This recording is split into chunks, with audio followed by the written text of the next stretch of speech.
s'interroge, 25 ou 50 points de base. Là, à l'instant où on se parle, le marché probabilise à 54%. 54% une baisse de taux de 50 points de base. Donc c'est l'hypothèse majoritaire dans le marché.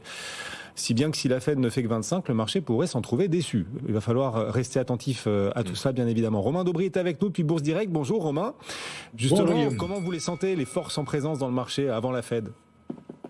Elles sont bien neutralisées. On a un bon cocktail cette semaine pour retrouver de la volatilité manifestement, puisque on a effectivement ce rendez-vous de la Fed mercredi soir. Et puis c'est une semaine technique, une semaine d'échéance trimestrielle des marchés dérivés qui se tiendra vendredi.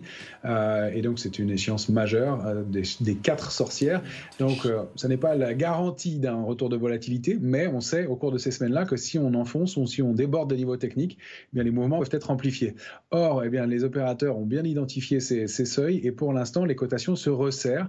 D'un côté, on est bloqué par un niveau de couverture qui a été un petit peu rehaussé, mais on constate depuis quelques jours que les opérateurs redeviennent assez complaisants. En témoigne une volatilité qui est repassée sous les 18 nettement, et puis des ratios de couverture qui ont été abaissés, notamment sur les indices américains où on est carrément optimiste, et puis en même temps on a eu un petit peu de pression baissière qui s'est soldée partiellement, donc on est entre deux eaux de ce côté-là, un scénario relativement ouvert. Vous savez que moi je suis un peu prudent depuis quelques jours, mais le débordement ou la rupture des niveaux techniques nous en dira plus pour l'évolution à venir. Donc les niveaux techniques à ne pas rater, les paliers, les seuils qu'il faut absolument préserver, quels sont-ils, Romain ? Les plus importants, c'est 7263 en bas sur le CAC 40, 7556 en haut. Mais depuis quelques jours, on se resserre, les cotations se resserrent à l'intérieur d'une zone beaucoup plus serrée, beaucoup plus dense. C'est 7428 en bas et 7485 en haut. Si on déborde un de ces niveaux-là en clôture, on aura déjà une première indication quant à l'évolution des prix. Pour l'instant, c'est vraiment calé vraiment entre les deux dans un triangle symétrique, signe que effectivement les prix se resserrent. Le triangle symétrique, sa probabilité, c'est plus de continuer dans la tendance précédente. La tendance précédente, c'était la baisse, donc attention. Côté valeur, ABC arbitrage, ça faisait des mois, voire des années qu'on n'en avait plus parlé d'ABC arbitrage. C'est vrai, on en parle rarement. On a tort, je pense qu'on a tort d'ailleurs. Bah oui, Romain regarde ça. Et alors, quelle est la configuration technique ?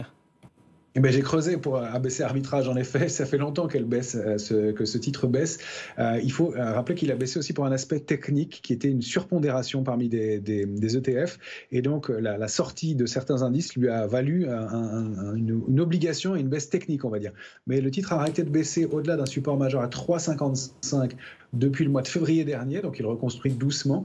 Et il a débordé cette résistance vraiment importante à 4,43 cette semaine, lundi, donc aujourd'hui, en gap haussier hebdomadaire avec du volume. C'est un signal important donc pour un titre qui reconstruit doucement. Donc dans ce contexte d'incertitude, ça paraît être un peu défensif, mais c'est un titre à mon avis qui a un gros potentiel de recovery. Tant qu'il préserve, on va mettre un stop à 4,18 pour aller chercher une première cible à 4,49 et puis pourquoi pas des extensions entre 5,38 et 5,50. On a une structure en tasse et anse qui est intéressante. En tasse et anse. On a oublié nos tasses d'ailleurs. D'habitude, on a des tasses, des mugs pour la famille BFM Bourse. On les a oubliés. Hop, on va essayer de régler ça. Merci de nous avoir rappelé ça. D'ailleurs, on essaie le lien entre l'analyse technique et la vraie vie. Merci Romain. Merci Romain. Petit café. Romain Daubry depuis les bureaux de Bourse Direct. Tiens, il y a le secteur, vous le disiez tout à l'heure,